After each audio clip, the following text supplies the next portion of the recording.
it's finally come to this.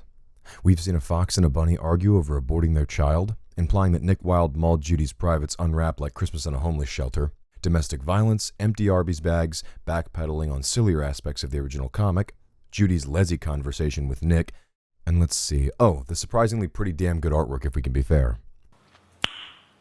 Nice. Now, we come to the conclusion nobody asked for, from the sequel to a comic nobody expected to blow up, like how I do after Burger King liquefies my insides. I'm kind of getting off track, aren't I? Well, at any rate, we're here. In all seriousness, I kind of owe it to Borba for my current subscriber count. If not for his comic getting me to make a video and then my friend RB Comics shouting me out on Twitter, I might have never reached this point, nor met any of my currently closest friends for that matter. I might have never even made a review. So to you, Borba, I legitimately do want to thank you. And if we ever meet, I'll buy you a beer or whatever adults do to say thanks. And let's try to laugh off the fact I'm about to tear into your work like a super soaker through a paper wasp nest. Now, Borba has been vocal about this being the final chapter, and other than an in-betweener entitled The Longest Night, he really meant it. This is the finale, the showstopper, in all ways. The tapering off from the climax and the ultimate resolution we all waited long and impatiently for. What has become of the two? What will happen with their stances on Judy's choice? Or Nick's for that matter? And what words of wisdom will be exchanged, if any at all? God, what if one of them's dead or dying for all we know? So many possibilities of stories to explore and add depth to these versions of the characters, none of which Borba will take, as you'll soon see. But with this third installment having been released for a while actually, sorry it took me so long, I feel it's beyond important that I finally end my own trilogy. But before we dig in, like prayer on Thanksgiving, there is a prologue to go with our main course, taking place just hours before Nick's drunken visit to Judy's. It's not much to talk about really. 2 hookers, a polar bear, and the other one here who's eventually going to let Nick try everything. Thank you. Are waiting around for their schedule to be filled in and for a big sloppy payday. Unfortunately, 0 clients turn up tonight due to some mob boss politics. But the sexy polar gal flashes the goods to some frat boy bears and teases their Coke bottles, and she climbs inside so they can make her a slush puppy. I don't know what you would call an Arctic spit roast, but that. Now alone and freezing, the small albino doge readies herself to leave when who else would show up but Nicholas Premeditated Sin Wilde, fresh from his Arby's lunch and ready to give her the best 24.5 seconds of her entire career. Why is he having sex with her belly button? He knows where her vagina is, right? No, I kid. He lasts a little while before she's done. I mean, that is why there's a clock later on in the background after all. So we can know exactly how long Nick Wilde takes to scream, Judy. The fuck? Once he's finished nailing her with more passion than the Romans hammering Christ, he leaves her a fat tip to match the load, and she takes a gleeful return home to her daughter with fresh food, all courtesy of a man who would go on that night to feign suicidal ideation and drunkenly try to get his dick wet with his angry ex. Well, that was pointless. Even the nudity wasn't necessary since he didn't show the polar bear girl's titbits. Didn't show Nick's dangly do either. So I guess Borba just really wanted to draw this bitch naked and show us how long Nick Wilde can last in bed, because you could skip this entirely and miss nothing. But I'd be remiss to neglect a canonical part of the story. Plus, I got to see tibbies. Moving on to our main event, though. We open Never Say Goodbye on Nick, clearly some years older and a little heavier. Arby's, we have the meats. I know I use that joke a lot, but I just use the try everything joke too, and since Nick apparently hasn't tried going for a run, you understand my dilemma. Sometimes you gotta just go with your gut. Anyway, he's leading the future Boy Scouts of Zootopia, fulfilling his dream of being a part of them ever since his sad childhood bullying from the movie. Taking them out for some juice while joking about how he's using the money, which reveals he's also the Scouts' treasurer, things seem to be going actually okay for old Saint Nick. Well, except that apparently all they can afford is a trip to the fucking train station and some juice. Then a very biased crowd begins shouting auto-generated praises and state-mandated positive affirmations for a certain bunny who happens to be passing by. Judy returns once more, and what the actual fucking fuck are you fucking wearing?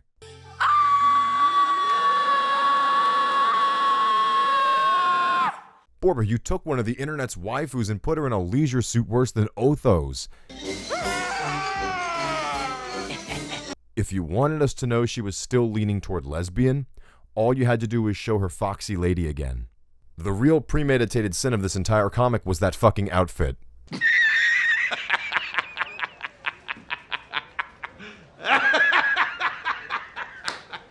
Spotting Nick leering like Hannibal Lecter amidst her adoring sycophants, Judy makes this face. Nice. And her bodyguards allow her a moment to meet up with him again, and they begin to catch up.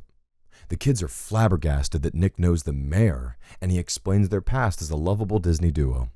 He barely glances over their other relationship, expressing that it's amniotic fluid under the bridge now. Then they stare at each other for a while and psychically reminisce.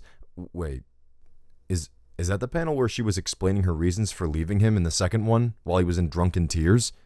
That's not a happy memory. And that one there, that's when she was upset by her pregnancy, and Nick was happy and picked her up. That isn't a good memory either. You two are doing this wrong. Introducing his scouts to Judy, amongst the 4 other kids is a small fox named Nicholas Wilde Jr. Obviously, Nick did more than just bang prostitutes the last few years. He's apparently also married, hitched like a trailer to whatever entity you want to imagine, since she isn't shown or even referenced in a bubble or anything. She's just for your imagination. Well, it seems they have no hard feelings and all's well between them. What a nice and positive mood to end this on. Time for neo-Nazi sheep.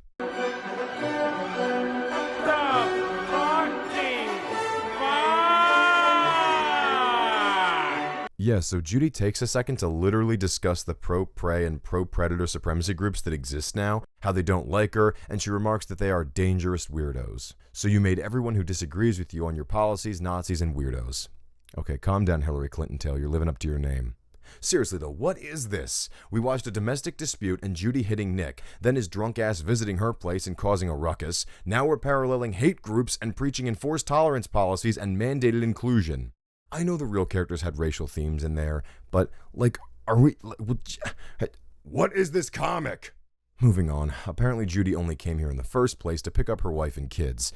And as they arrive, we get Nick and Shay having a moment to finally air out the wound left by Nick's outburst at Judy's all those years ago. And everyone is just once again very forgiving and willing to start over, which is nice and it's not unrealistic, but I have a weird feeling the stuttering mess of a woman who never knew him before that incident and hasn't seen him since wouldn't be so quick to forgive him, but I don't really care.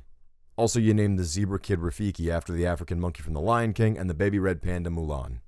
I feel like there's a joke there to make, but I'm frankly just impressed that we've come this far. And so, with an offer to shake hands as friends extended, Judy's shocked once more by Nick as he disregards it and hugs her. Luckily, security didn't tackle your ass, but it's actually rather sweet. She smiles and they promise to never say goodbye, to always stay friends.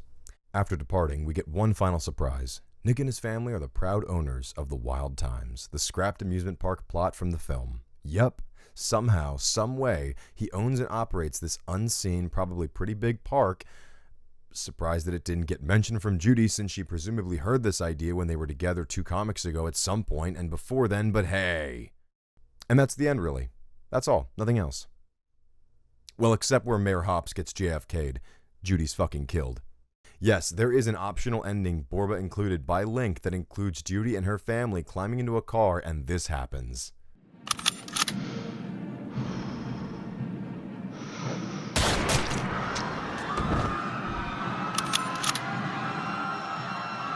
Jesus Christ, that's terrible. Oh my God.